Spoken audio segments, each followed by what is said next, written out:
بسم اللہ الرحمن الرحیم۔ السلام علیکم۔ علامہ اقبال کے یوم پیدائش پر ہم علامہ اقبال کے روحانی پہلوؤں پہ روشنی ڈالیں گے، وہ بھی ان معنوں میں کہ کیا علامہ اقبال کی شاعری میں خانقاہی نظام سے تعلق رکھنے والے سالکین ان کے لیے بھی کچھ پیغام پنہا ہے۔ ایک عام اوسط درجے کا پڑھا لکھا انسان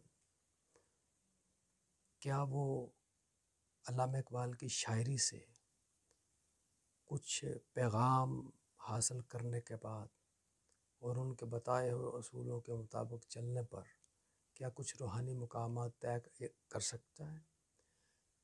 علامہ اقبال بطور روحانی شخص کے، ایک روحانی شخصیت کے، علامہ اقبال ایک روحانی شخصیت کے ہم اس کا جائزہ لیں گے۔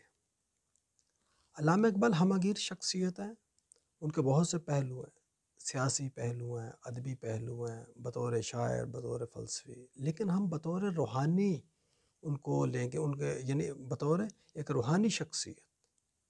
علامہ اقبال کی روحانی شخصیت اس کو پیش کریں گے کہ وہ جو پوشیدہ پہلو ہیں، جو عوام الناس میں عام مقبول نہیں ہیں، وہ پہلو محض کرامات یا مفوق الفطرت واقعات کا منسوب کر دینا کافی نہیں ہے۔ اس کے لیے ضروری ہے کہ ہم ان اسرار سے پردہ ہٹائیں جو کہ عوام الناس سے ابھی پوشیدہ ہے۔ تو جہاں تک ہمارا محدود علم ہے اس کے مطابق ہی ہم آپ تک یہ پیغام پہنچائیں گے۔ اس میں روحانی انسان ہوتا کون ہے؟ روحانی انسان کی پہچان یہ ہے کہ وہ اپنی روح کے عرفان سے بہرور ہو، یعنی اپنی روح کا عرفان رکھتا ہو۔ چونکہ تمام انبیاء، صالحین، اولیاء جنہوں نے روحانیت کی تبلیغ کی اور جنہوں نے اللہ تعالیٰ کا پیغام دیا، وہ سارے ہی اپنی روح کے عرفان سے بہرور تھے۔ تو ضروری ہے کہ جو پیامبر ہے، جو پیغام دینے والا ہے، جس نے کسی اجتماعی قوم کو پیغام دینا ہو، وہ روحانیت سے بھی وابستہ ہو، ایک روحانی گویا کہ اس کا ایک روحانی پہلو ہو۔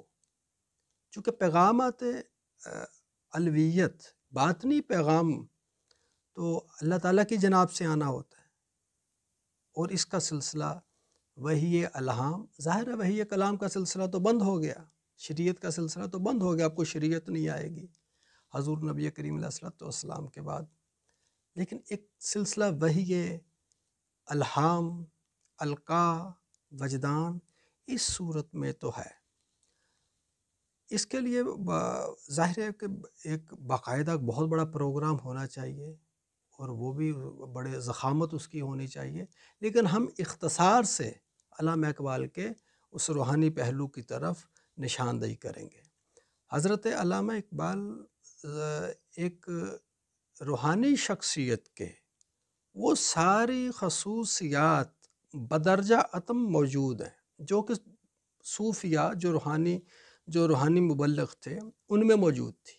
مثال کے طور پہ جب ہم علامہ اقبال کی زندگی کے وہ ایام دیکھتے ہیں کہ وہ عوام الناس سے، اہل علم سے، ہر خاص و عام سے ملتے تھے، ان کو وقت دیتے تھے، تو ان کی آخری وقت میں جاوید منزل، اس سے پہلے میکلوڈ روڈ والی کوٹھی، اس سے پہلے انارکلی والا مکان آپ کا ہوا کرتا تھا۔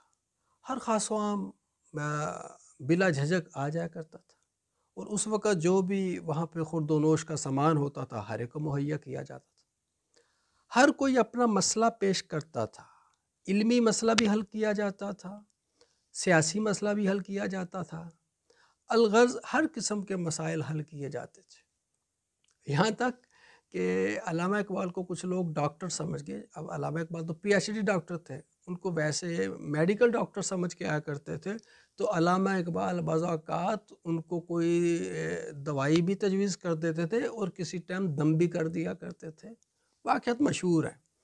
تو یہ سارے اوصاف صوفیاء کی خانقاہوں کے ہی ہم دیکھتے ہیں۔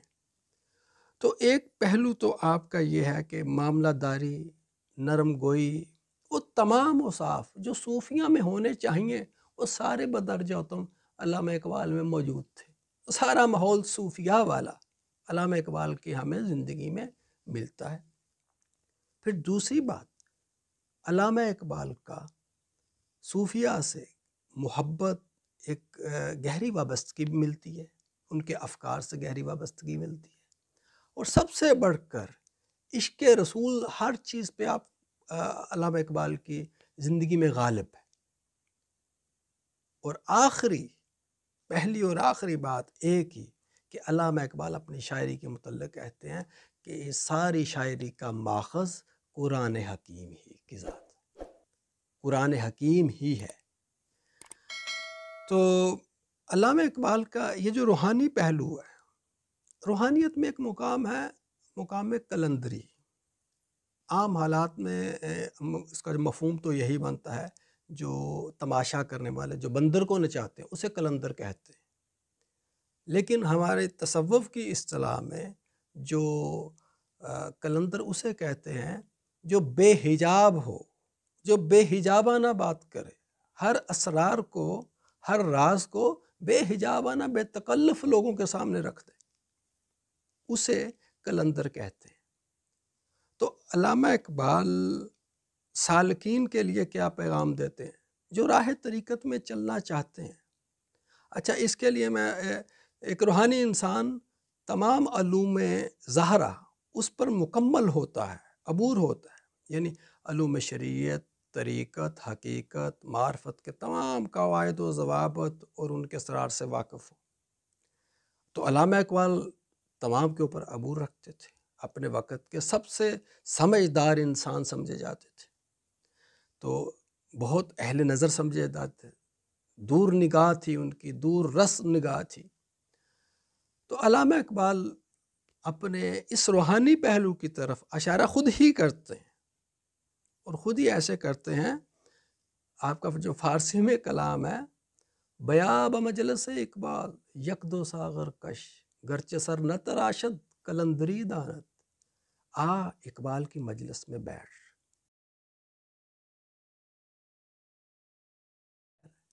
اپنے پیر و مرشد مولانا روم کے ساتھ جاتے ہیں، ہر آسمان پہ جاتے ہیں، وہاں روحانی شخصیات سے ملتے ہیں۔